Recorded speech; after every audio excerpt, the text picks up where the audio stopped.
Makakausap natin ngayon si former Chief Presidential Legal Counsel Sal Panelo. Magandang gabi po sa inyo, Attorney Sal. Magandang gabi din sa iyo. Attorney Panelo, may mga nagsasabi na dahil sa resulta ng eleksyon, may namumuong bagong alyansa, yung Unipink daw o yung alyansa ng administrasyon at ng mga kaalyado ng dating Vice Presidente Robredo. Ano po ang masasabi ninyo dito? Oo, Willard, matagal na yan.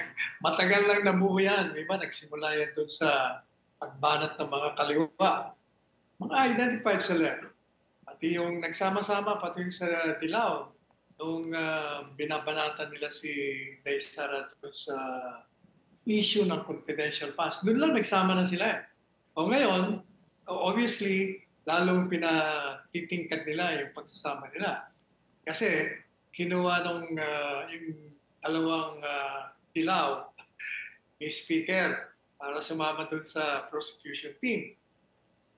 Yan namang mga miyembro ng prosecution team, tuwan-tuwa. Magkakasama sila. Di nandun na nga, buong-buo na. Ano po masasabi ninyo, if you can elaborate, Attorney Panelo, na sasama na rin po sa House Prosecution Team sina dating Senador Laila De Lima at incoming Congressman Chel Diokno? Sir. Alam ninyo, hindi naman sa minimenos ko yung dalawa. Kaya tinitingnan ko, yung prosecution team ay binubuo ng mga kongresista. At yung mga yan, karamihan sa kanila, kung hindi man lahat, walang karanasan sa litigation.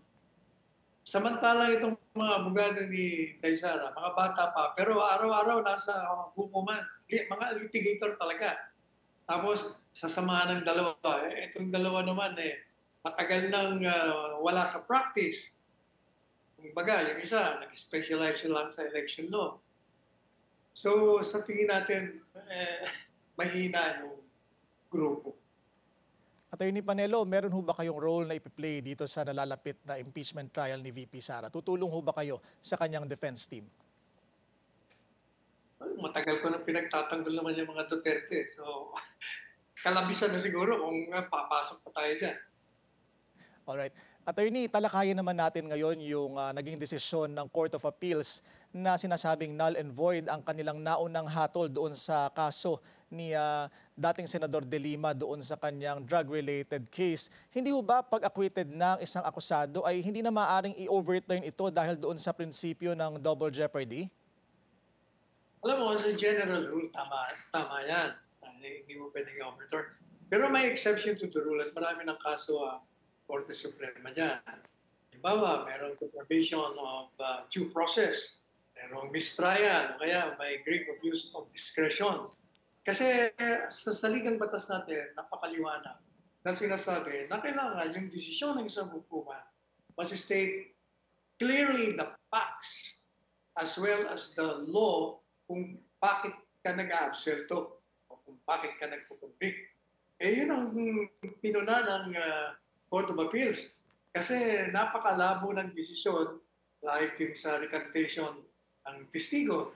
Sabi niya, hindi mo sinasabi kung ano bang portion doon ng recantation na naka-persuade sa'yo na yung ebidensya ng taga-usig ay mahina.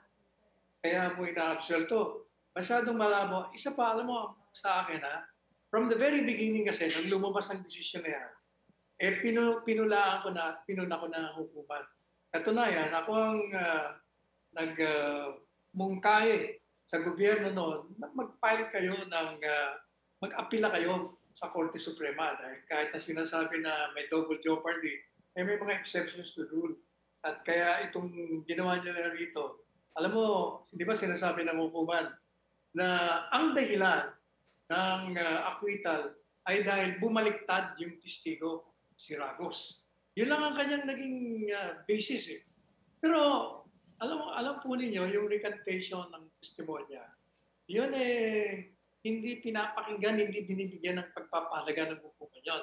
Sapagkat napakadaling gawin yun magte-testimonya ka, tapos sabihin mo, hindi, tinakot ako. Kailangan makikita mo sa loob ng record, nagkaroon ng ebidensya, nag-introduce ang evidence, ang akusado, na kaya yung testigo ay nagsinungaling sa unang paglabas niya sa hukuman, ay dahil tinakot siya. There's threat or intimidation. Kaya napilitan siya. Pero wala eh. Apart from the bare allegation na siya'y tinakot di umano ng Secretary of Justice, hindi sinusuportahan yon ng iba pang ebidensya na magpapatunay na talagang tinakot siya. Katunayan, ang demeanor ng testigo ay makikita natin na hindi totoo yung sinasabi niya. Bakit kanyo? Number one, nung ginawa niya yung unang testimonya niya, naka-video, may abogado siya. Nagkaroon siya ng abogado. Pangalawa, sabi niya sa hukuman, siya na nga raw ay tinakot, Secretary of Justice. Pero alam mo yung Secretary of Justice, nawala na yung sa posisyon. Siguro mga isang taon pagkatapos siya mag-testify.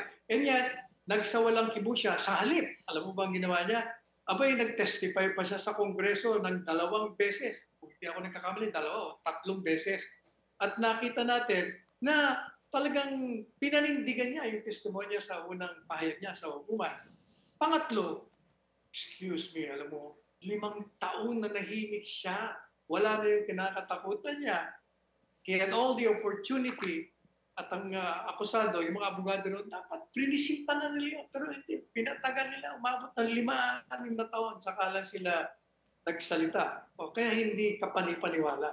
Maliban pa doon sa mga sinabi ng hukuman na hindi nila maintindihan kung saan nanggaling yung absuelto mo.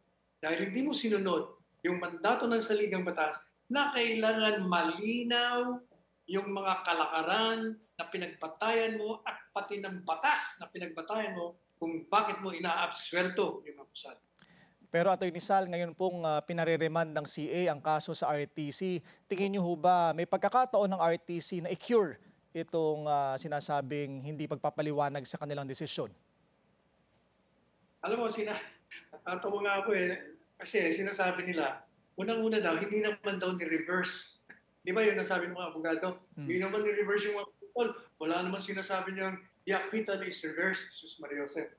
Yung tinatawag na dispositive portion, sinasabi doon na yung decision rendered on May of 2023 as well as the order. Yung decision kasi, ano ba yung decision? The decision was acquitting yung akusado, si Ms. De Lima. Pagkatapos, dinagdagan pa, and the order dated July, releasing, di ba? Nakakulong kasi yan, kaya nirelease. Sabi niya, etong lahat na ito ay nullified. Kaya sabi ng hukuman, i-remand ko yan dun sa, balik niyo sa RTC so that the court can decide in accordance with the rules. Dahil nga hindi sinunod ng rules, anong gagawin ngayon ng hukuman? O dyan, ako, ang paniniwala ko dyan, pwede niyang buksan yan. Kasi, paano mo gagawin? Malalaman yung hindi mo nakita. Kasi, gaya ng sinasabi ko, kailangan prubahan mo na may intimidation, mayroong threat kung bakit ka nagsinungaling nung una. Otherwise, useless yan. Maliban pa dyan nga pala, before I forget. In addition, alam mo, kahit na walang recantation, may mga ebidensya, may mga testigo na nagsasabi na guilty ito, akusado, kasi sila rin ay nagpahayag na alam nila, their own personal knowledge, na tumanggap ng pera galing sa drug lords. Kaya kahit na walang testimonya si Ragos, on the basis of evidence presented to the court, there can be a conviction beyond reasonable doubt. Alright, anyways, aabangan natin ang kahihinatnan ng motion for reconsideration at iba pang mga legal na hakbang na mangyayari sa kasong ito. Maraming salamat sa inyong panahon, former Chief Presidential Legal Counsel, Attorney Sal Panelo.